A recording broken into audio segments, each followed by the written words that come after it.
Buenas tardes, muchas gracias por la introducción. El tema de hoy es un tema muy importante y espero que les sea de gran utilidad. Espero también que les hayan llegado un pequeño mapita que yo solicité que les hiciera llegar a los participantes para hacer una pequeña actividad práctica, porque mi objetivo con esta charla no es solo que ustedes aprendan de que existe este método, sino que comprendan y puedan empezar a hacer mañana mismo sus propios estudios de lineamientos. Como les decía, mi nombre es Ricardo Valls, yo soy graduado de posiblemente la mejor universidad de Rusia, en aquella época, en el año 1983, en el ENGRI.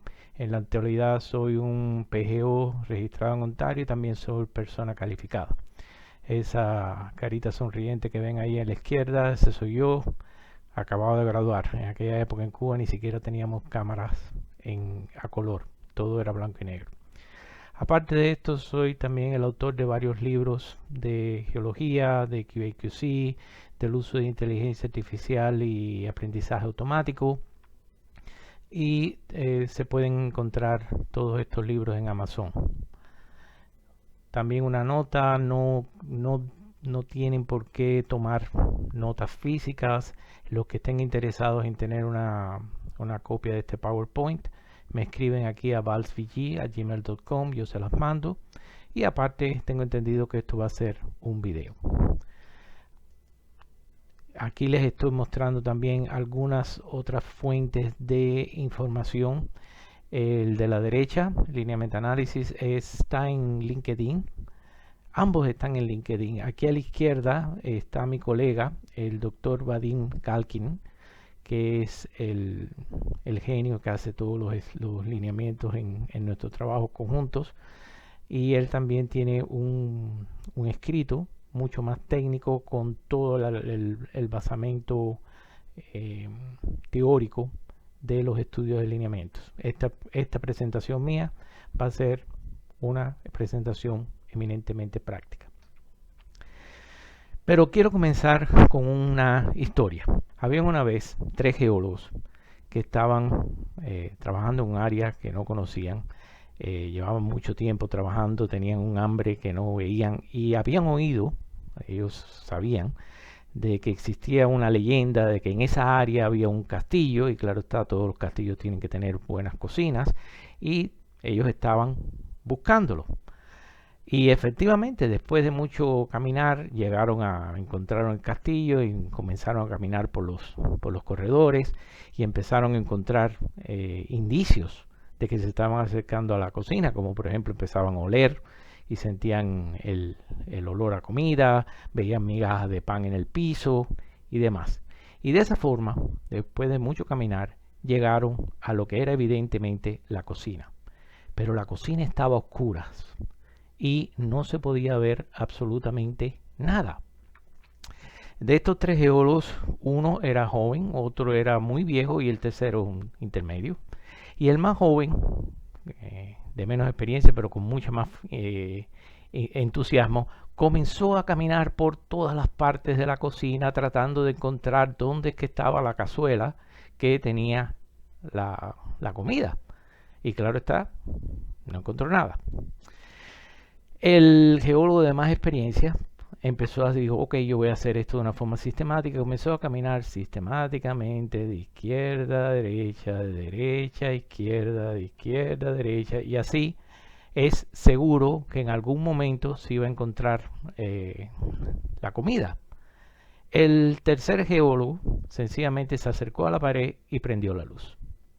Y encontró inmediatamente dónde estaban las cazuelas con la comida.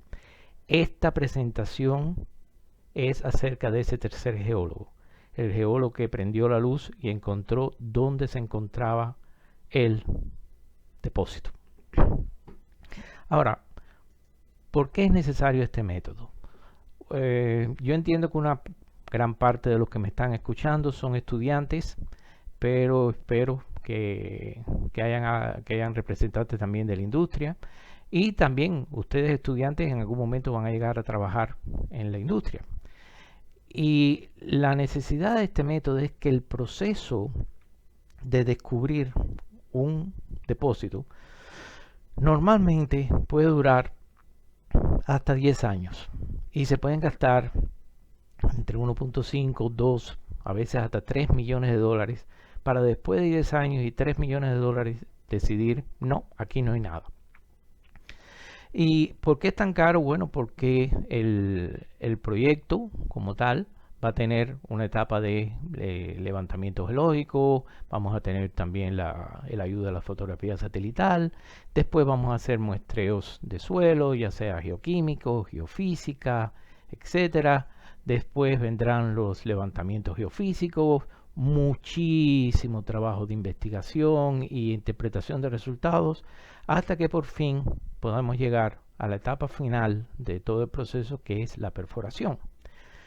Y yo tengo una especie de refrán, yo digo que yo no perforo para explorar, yo perforo para verificar. Lo que quiere decir que cuando yo que pongo un pozo, ya yo estoy seguro de que voy a intersectar algo. O por lo menos ya gasté todo lo que yo podía hacer antes de hacer la perforación. Porque si bien la perforación es la prueba del pudín, es también extremadamente cara. Una perforación diamantina puede costar entre 150 a 200 dólares el metro. Así que es muy importante hacer todos estos pasos. Pero al hacer todos estos pasos lleva mucho tiempo. Y hay compañías, perdón, hay compañías que tratan de ahorrar centavos y dicen, yo voy a agarrar al gato por la cola. Y generalmente lo que sucede es que en lugar de un gato, lo que agarran es un tigre. Y la geología no perdona. Las compañías que tratan de ahorrarse los centavos cortando las esquinas siempre terminan pagándola muy cara. Y les voy a hacer otra historia. Esto es un caso real en Colombia. Tenemos una compañía A que hizo todas las cosas como tenía que hacer. Hicieron sus estudios de los mapeos, los levantamientos geoquímicos, los levantamientos geofísicos, y como resultado de todo este trabajo, ellos identificaron una zona mineral. Y esta zona mineral, aquí en rojo, hicieron una campaña de perforación para perforarla y la identificaron, cortaron todo lo que era de esperar. Perfecto. Y en eso vino una compañía B que adquirió un terreno inmediatamente al oeste de esta compañía A. Y dijeron, nosotros somos los pícaros. Vamos a ahorrarnos todo el dinero. Y ellos sencillamente asumieron que este cuerpo mineral continuaba y por tanto sin hacer, créanme, sin hacer ningún tipo de trabajo, ni mapeo, ni geoquímica, ni geofísica, sencillamente se pusieron a perforar porque estaban seguros de que iban a encontrar la zona mineral aquí. Estamos hablando, la distancia entre este pozo y este pozo, estamos hablando de menos de 50 metros. ¿Ok? ¿Y qué pasó en realidad? En realidad, exactamente entre el límite de estas dos compañías pasaba una falla. Y esa falla desplazó no solo el cuerpo mineral hacia el norte, sino incluso cambió el buzamento. Y todos estos pozos, que ni siquiera voy a mencionar la cantidad, pero fueron mucho más de 4, fueron perforados por gusto porque ya la zona mineral no estaba en este lugar. Voy a hacerle un poquito de historia, perdón, un segundo. Un poquito de historia con respecto al método de los lineamientos. En el año, a mediados del año 1999, aquí en Canadá, hubo un programa que se llamaba Litoprop, en el cual el gobierno hizo una serie de levantamientos geológicos regionales de toda la provincia de Ontario, y incluyendo geofísica de todo tipo, geoquímica, sedimentos de lagos, y publicaron toda esa información completamente gratuita, incluso hasta medio que elaborada, para que las compañías juniors y las que quisieran fueran y aplicaran a las zonas más perspectivas. Yo en aquel momento estaba trabajando con una compañía, pequeña compañía pública, y ellos se tomaron el riesgo. Ellos me dijeron, Mira, esta información va a salir a finales del año. Si tú, mediante este método que tú dices que es tan bueno, nos das algunas áreas, perspectivas, nosotros vamos a aplicar antes de que salgan los resultados. Y efectivamente así lo hicimos. Y el primer trabajo fue en Río Noranda, en noviembre del 1999, donde mediante el método de lineamientos, y créanme, en este caso fue el más sencillo, fue el primero que hicimos. Fue básicamente un mapa topográfico y la geología, y pudimos detectar o predecir la existencia de tres cuerpos. Incluso los diferenciamos, uno de cobre y dos de oro. Y la compañía aplicó, y evidentemente cuando salieron todos los resultados de geoquímicas, efectivamente vimos las vetas de cuarzo con oro y demás. Esa compañía estaba muy contenta. Un poquito más adelante, entre el 2000 y el 2002, estuvimos ocupándonos de diamantes. Y aquí en Canadá, en el norte, en una zona que se llama Atahualpiscat, hay una pipa diamantífera muy famosa que se llama la pipa de Victor Pipe, descubierta por BHP. Y para descubrir esta pipa, ellos se gastaron varios millones de dólares y muchos años en un estudio ciego basado única y exclusivamente con los lineamientos y la geología. Yo fui capaz de encontrar o reencontrar la pipa de Víctor en una semana y media por menos de $15,000. También después aplicamos este método a los casos más complejos, porque aquí tenemos, en el caso de los diamantes, tenemos pipas que aparecen en la superficie, esas son las más sencillas, pero tenemos dos que son complicadas. Una que son las que nunca llegaron a la superficie, y otra que son todavía más complicadas son aquellas que llegaron pero después fueron cubiertos por 100, 200, 300 metros de sedimentos glaciales producto de las glaciaciones. Y en este periodo entre 2000 y 2002, en una región llamada Wawa, entre Wawa y Atahualpiscat, aplicamos este método y encontramos de nuevo, fue un estudio ciego. Las pipas en superficie, el 100% las encontramos. Las que nunca llegaron a la superficie, también tuvimos un récord de más del 95%, y las enterradas un poquitico menos, alrededor del 80%. Pero un caso en específico que recuerdo fue un poco más al norte de esta zona de aquí, en la bahía de James Bay, Lowland Areas, que imagínense, eso es un territorio enorme y prácticamente todo es pantano. Okay. Y una compañía privada me contrató y yo les di un target, un objetivo dentro de esta zona. Ahora, en estas áreas en Canadá es necesario, para hacer una aplicación, una licencia, es necesario físicamente ir al campo y marcar con unos tags de metal las 4 o 5 o 6 los límites físicamente en el campo. Ahora también se hace a través de la computación, pero esa actividad de ir al campo y marcar con los límites, generalmente se contratan a los indios nativos canadienses para que hagan ese trabajo, porque son los únicos que son capaces de caminar en esos pantanos donde el agua normalmente te llega al ombligo. Y en verano los mosquitos forman nubes de color, vaya, que tú lo miras así, lo ves, una nube negra llena de mosquitos. Es muy difícil de trabajar. Pero bueno, la historia es que yo les dejo ese target, ese objetivo, y precisamente voy a Tennessee.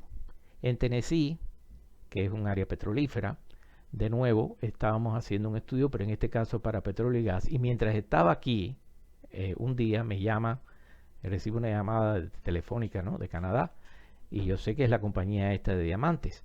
Y el hombre excitadísimo, gritando en el teléfono, yo no entendía nada. Le digo, mira, cálmate y llámame dentro de 10 minutos.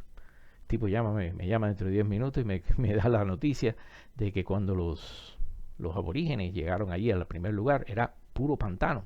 No veían nada. pero que en el tercer día tropezaron con un pedazo de kimberlita que tenía un cristal de diamante en superficie.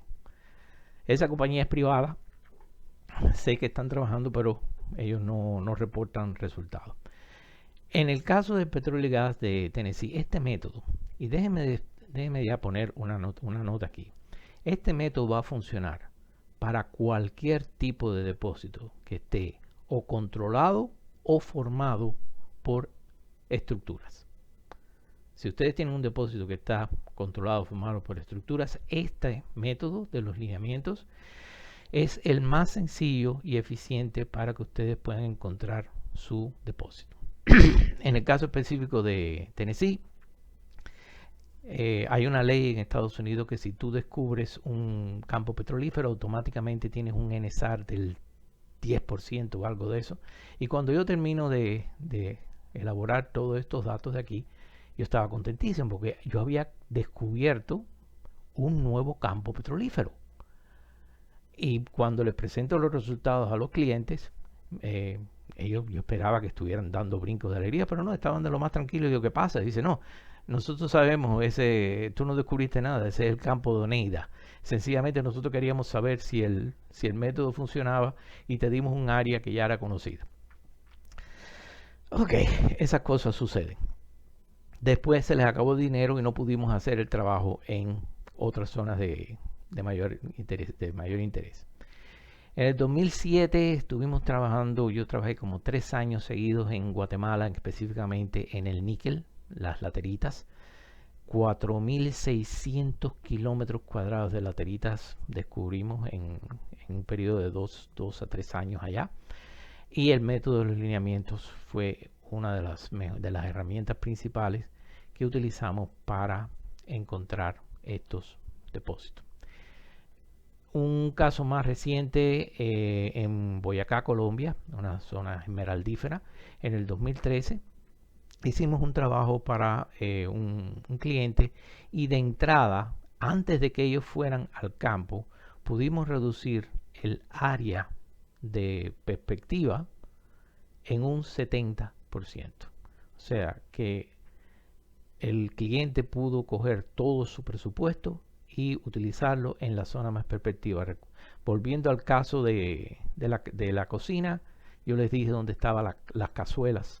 ¿Okay? Y después, claro está, había que hacer geoquímica, mapeo y demás para ver si las cazuelas grandes tenían sopa o no, o estaban vacías. ¿Cómo funciona el método? El método es muy sencillo. En primer lugar, esto no es una caja negra. Esto es geología que ustedes de estudiantes tuvieron que estudiarlo desde segundo o tercer año. Y los que están todavía en la universidad, créanme, las estructuras, préstenle atención. Porque esto es una herramienta que les va a ser muy útil cuando estén en el campo. Y eso que me gradué de, como digo yo, la que era la mejor universidad de Europa, no le presté al inicio, para mí era la geoquímica, los lineamientos y las estructuras y demás, no le presté mucha atención y ahora lo lamento mucho. Tuve que volver a la universidad, como se dice, a volver a estudiar. Así que los que estén ahora ya, aprovechen. Ok, el método, como digo, comienza por una selección del área y hacer análisis de lineamiento. También hacemos modelaje tridimensional de estrés y strain, o sea, de plasticidad y elasticidad. Los diagramas de Rosa son muy importantes. Después se procesan los datos y hacemos una representación gráfica. La selección del área, generalmente nosotros hemos hecho trabajos con áreas pequeñas de 25 a 30 kilómetros cuadrados, lo cual es estirarlo mucho. Normalmente el área ideal para trabajar con lineamientos es de 100 kilómetros cuadrados para arriba. Mientras más grande es mejor.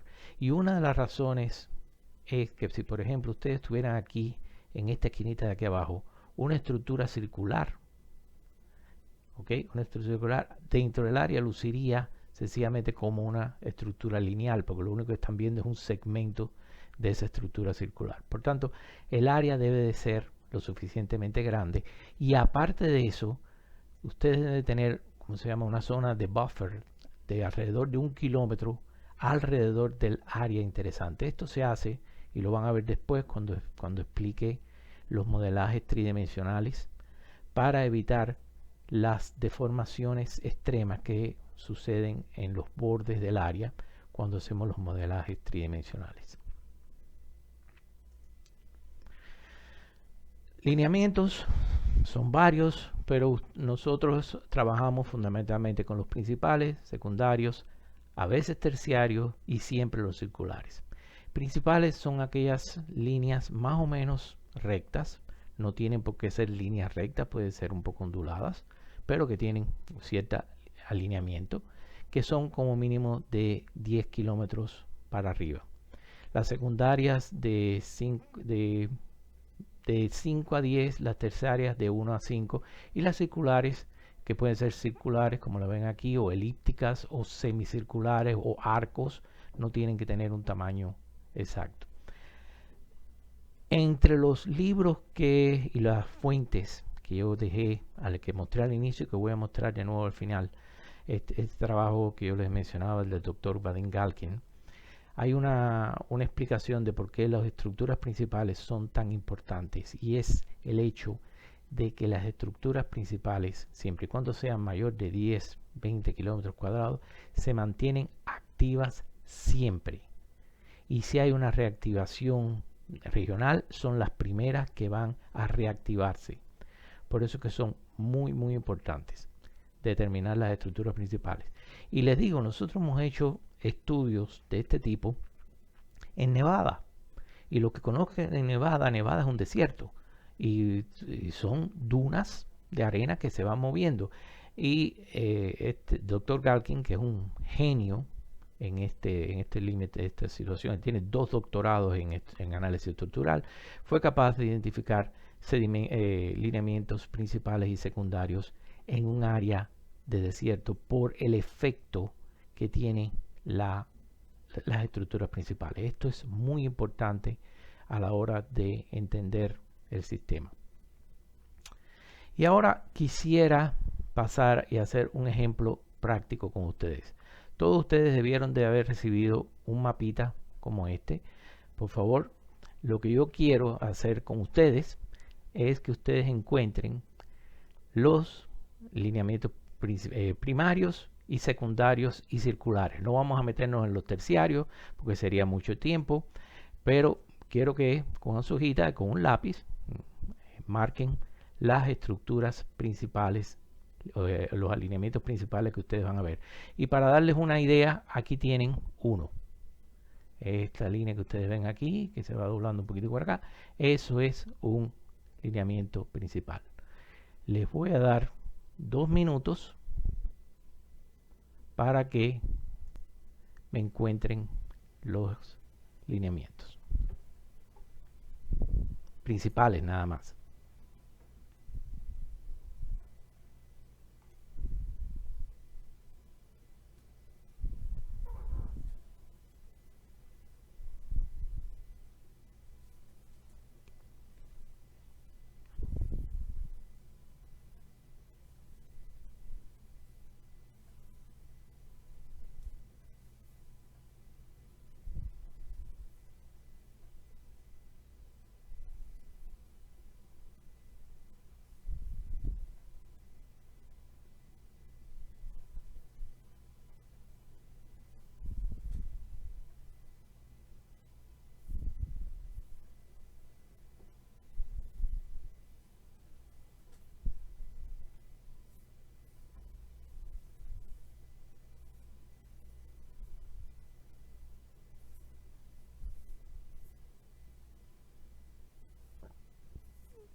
Bueno, espero que hayan encontrado al menos estas 5 líneas principales. Recuérdense, las estructuras lineales son aquellas que son las más largas. Ahora les voy a dar otro par de minutos para que me encuentren algunas estructuras secundarias. Por ejemplo, les voy a mostrar una aquí. ¿Ven? Ahí hay una estructura, un lineamiento secundario. Aquí hay otro. ¿Okay? No, aquí hay muchos. Les voy a dar 2 minutos y encuentren los que puedan. ¿Okay? No es necesario que los encuentren todos porque esto es un ejemplo nada más.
Ok, aquí tenemos algunos de los lineamientos secundarios que yo les puse. Fíjense que hay casos en que no tienen por qué ser completamente alineados.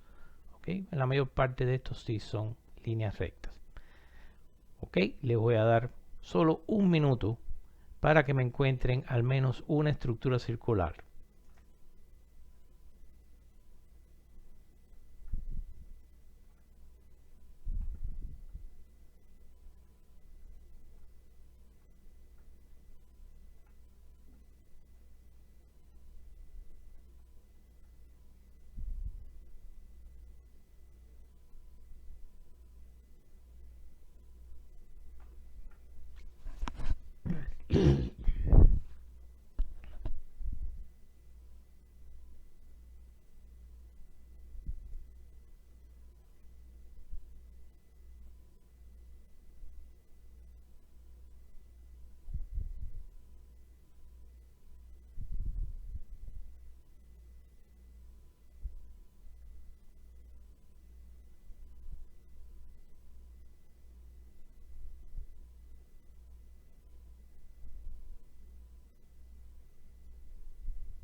Ok, y estas son las dos estructuras circulares que tenemos en nuestra zona de trabajo. Una forma muy sencilla de hacer esta definición de los lineamientos es si ustedes tienen la red hidrográfica de la zona. Los ríos son los que siguen siempre las estructuras lineales. Y ustedes pueden poner el río principal o las partes principales del río serían los lineamientos de primer orden o los principales. Los arroyos secundarios, las cañaditas y arroyitos pequeños serían los terciarios y los circulares siempre es más fácil de ubicar.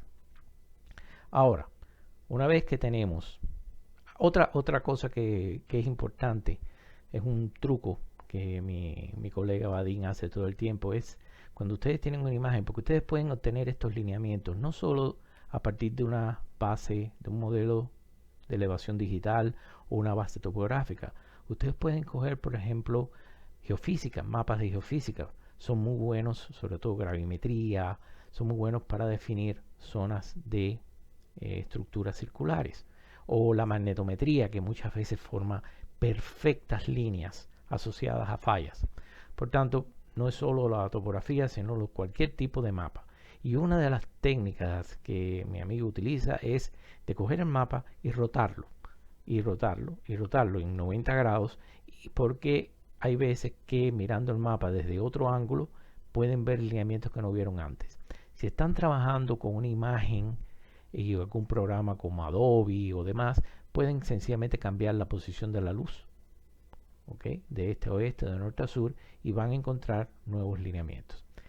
Los lineamientos, no hay computadora que se pueda comparar con la capacidad de los humanos para encontrar este tipo de lineamientos. Hay programas que pudieran darte las estructuras principales, a lo mejor algunas secundarias, pero esto es un trabajo que es eminentemente por el momento a mano, y sencillamente mientras más lo hacen, más práctica van teniendo.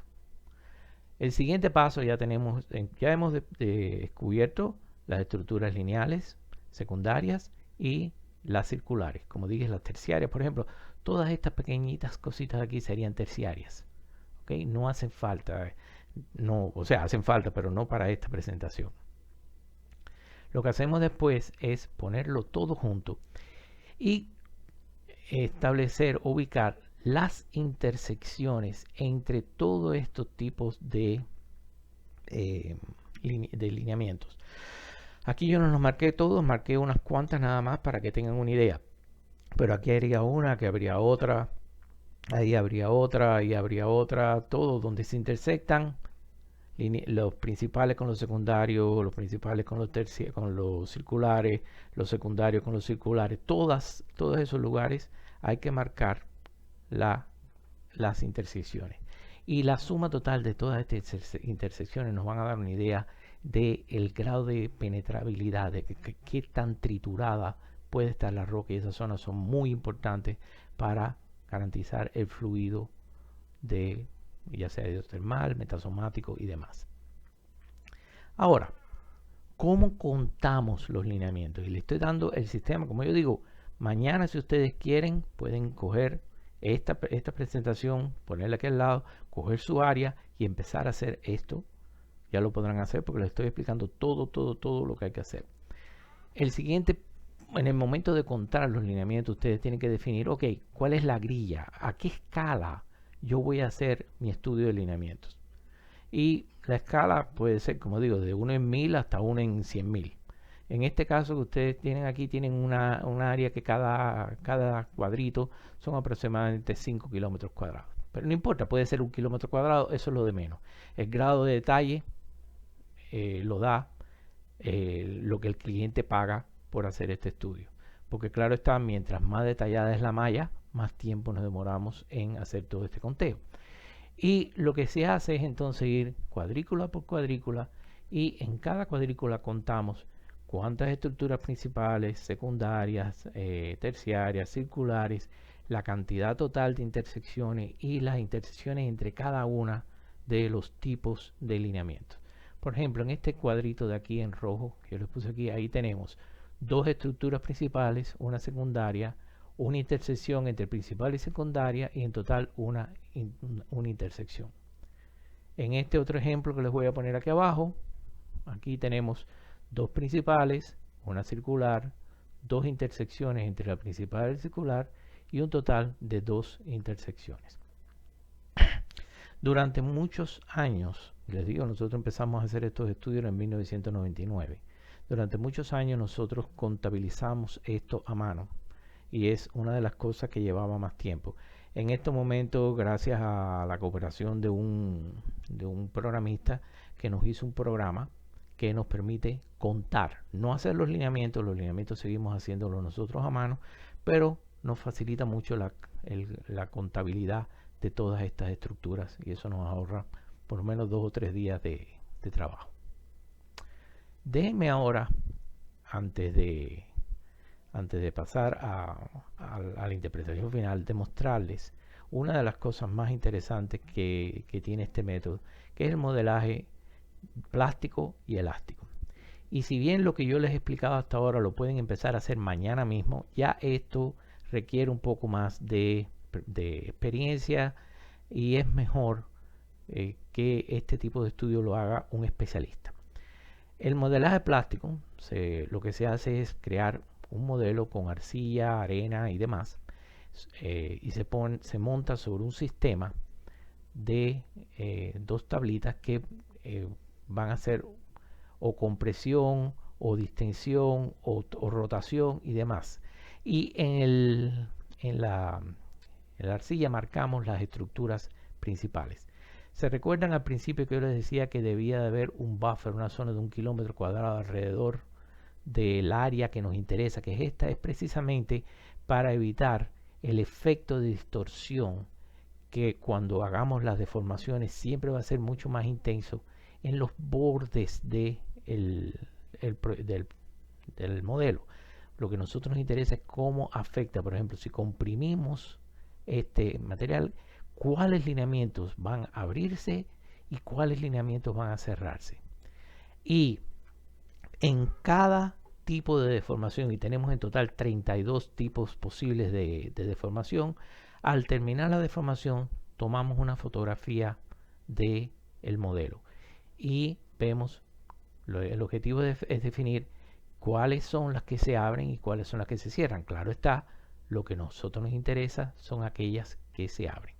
Recuérdense, como les digo, hay 32 formas de deformar el modelo, y cada vez que se deforma tenemos que volver para atrás, volver a montar el muñeco, volver a poner las estructuras principales y volverlo a deformar. O sea, esto es un proceso que es lento, tedioso, pero los resultados son sencillamente espectaculares.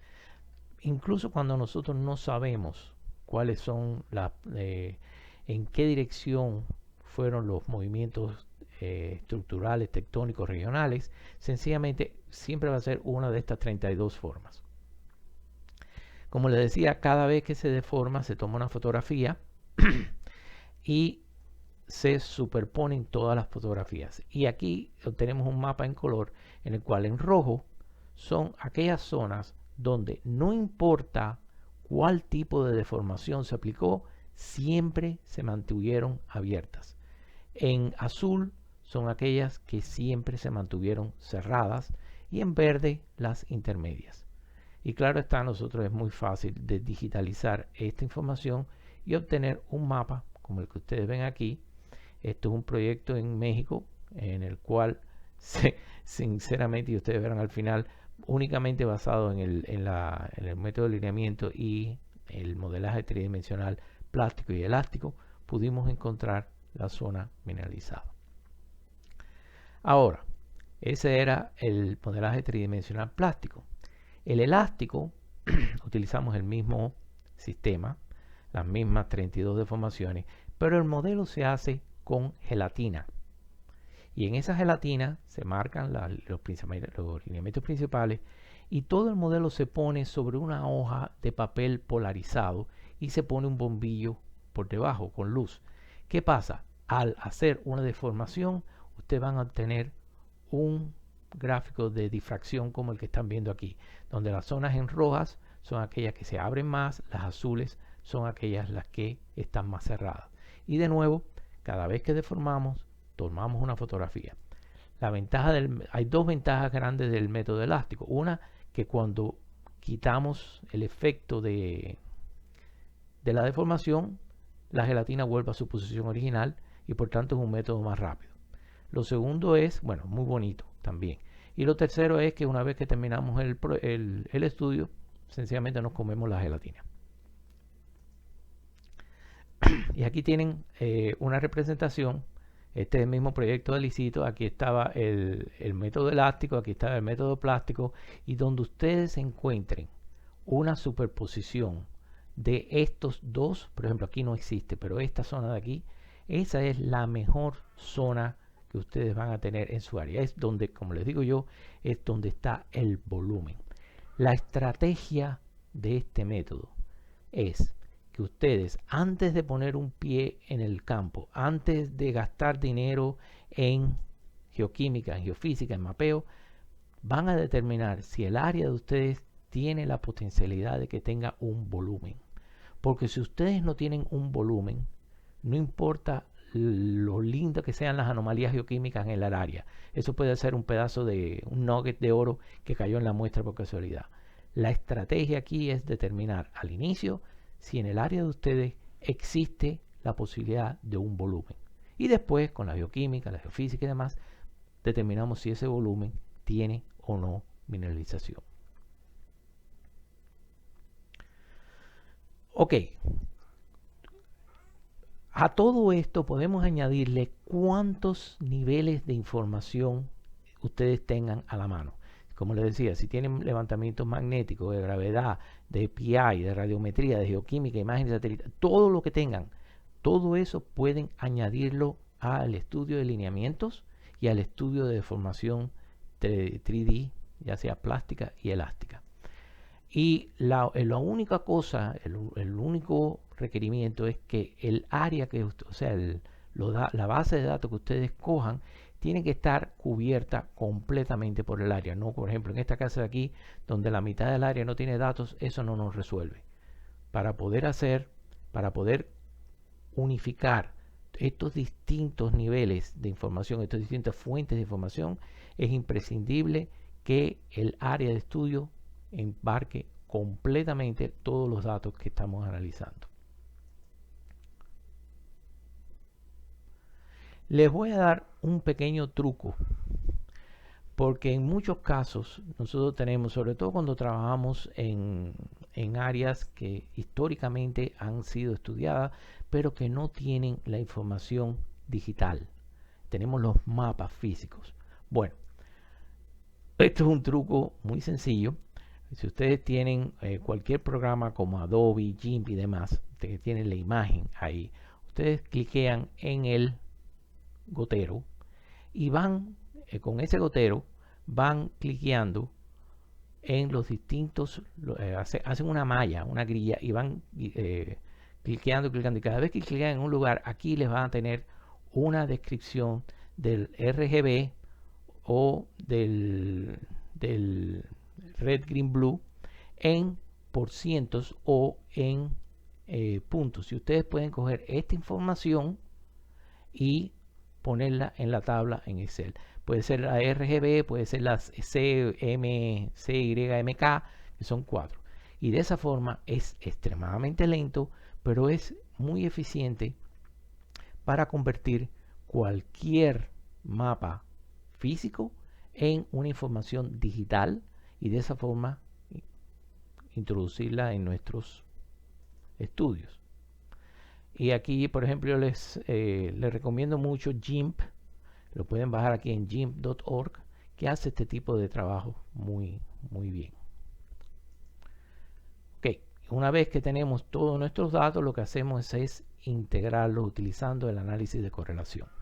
Los que me conocen de otras charlas me habrán oído hablar a mí mucho de análisis composicional de los datos y de la importancia de utilizar análisis composicional de los datos, sobre todo cuando trabajamos con correlaciones.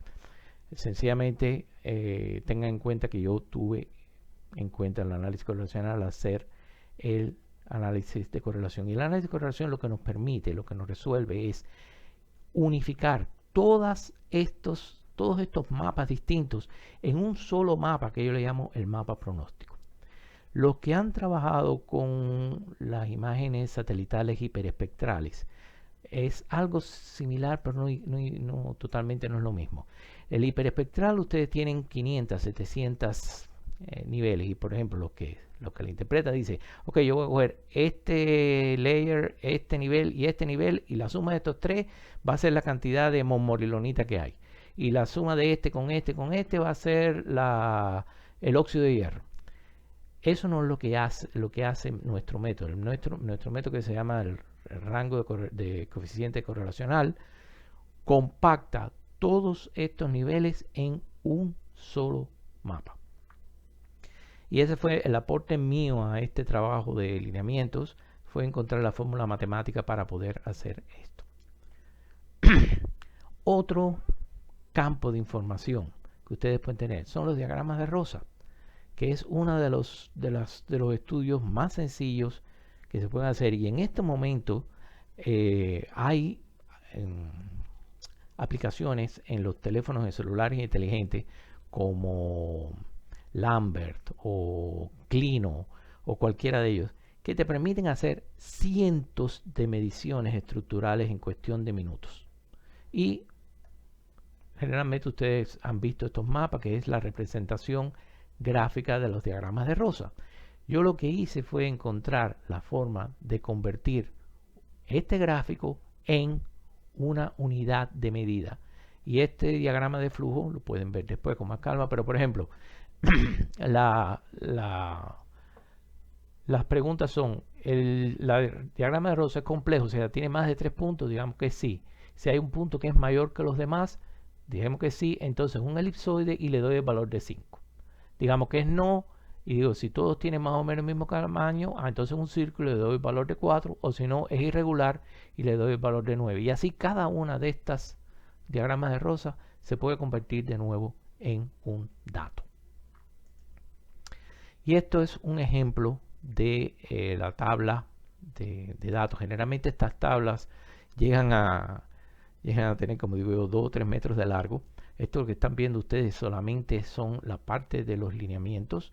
Después a todo esto van los del modelaje, los de la magnetometría, los 52 elementos de geoquímica, lo que sea. Ustedes pueden poner toda esta información. Aquí las bases de datos son muy grandes.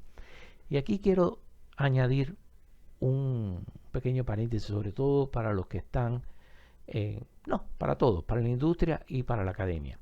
Es muy importante cuando ustedes están procesando datos que dejen que quede claro cuáles fueron todos los pasos que ustedes hicieron, porque de aquí a un tiempo, de aquí a 3 o 4 meses, vienen a hacerle una inspección y le preguntan, oye, ¿cómo fue que tú llegaste a este valor? Les aseguro a ustedes que si no lo apuntaron, se les va a olvidar. Hay programas como R que automáticamente hacen el registro de todo lo que ustedes hacen. Lo que pasa con R es que no es muy user friendly, pero si ustedes están trabajando con Excel, no hay problema. Cada paso pongan una pestaña distinta y de esa forma van a tener todo el proceso y siempre al inicio los datos originales, esta sección de aquí la protegen para que no cambie. Todo lo demás se hace a partir de otras pestañas. Y el análisis normalmente es el análisis descriptivo de estadística que todos ustedes conocen.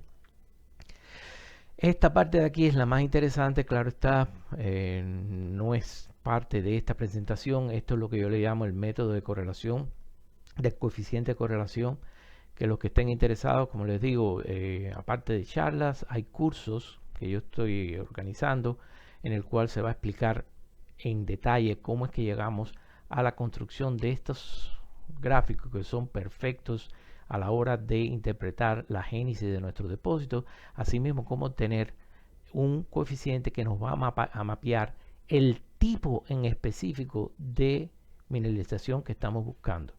Yo he tenido casos en que he trabajado para compañías que en un mismo territorio tenían diamantes, tenían oro y tenían BMS.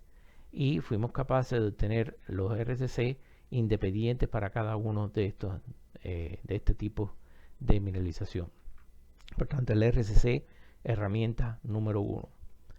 También el análisis factorial es muy importante y nos ayuda mucho a establecer cuáles son estos coeficientes que mapean el tipo de mineralización que estamos buscando.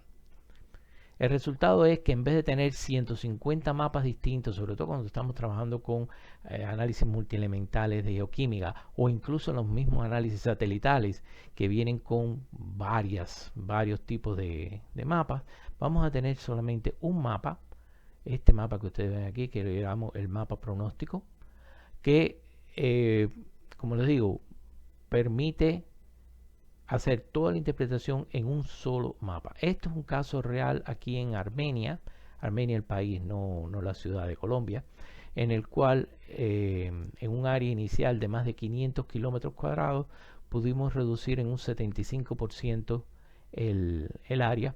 En este momento, esto que ven aquí en rojo son los targets principales. Esto en estos momentos es una mina.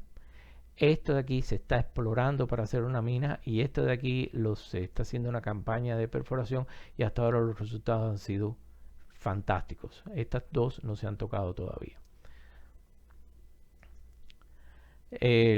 Los diagramas de Rosas permiten también hacer sus representaciones gráficas muy especiales. Por ejemplo, ustedes pueden decir, ok, todos los círculos, o sea, los círculos que es 1, los elipses que es 2 y demás, pueden tener un mapa de gráfico donde se ve la distribución de los distintos tipos de rosas y esto es un caso muy específico en un área de Colombia donde la compañía ha estado trabajando toda su vida en esta zona de aquí y les acabamos de mostrar aquí hacia el sur que tienen igual potencial y una nueva zona de mineralización en este lugar de aquí. Y con esto ya estoy llegando a la hora. Hay otras fuentes de información, como yo les decía. Aquí pueden chequear con más teoría y demás, aparte que algunos ejemplos. Y muchas gracias por su atención. Me pueden contactar. Este es mi mail, valvig@gmail.com. Este es mi WhatsApp, 416-726-7691. Mi ferviente deseo es que no solo que hayan aprendido y hayan entendido la posibilidad que les brinda los estudios de lineamiento como una forma más económica, más efectiva, más científica de encontrar su próximo depósito. Muchísimas gracias por la invitación, muchísimas gracias por la atención. Como les dije, ese es mi correo, ese es mi WhatsApp. Yo siempre estoy abierto a colaborar o ayudar en lo que sea. Espero que mañana alguno de ustedes ya esté haciendo sus pequeños lineamientos en sus áreas de trabajo. Muy buenas noches.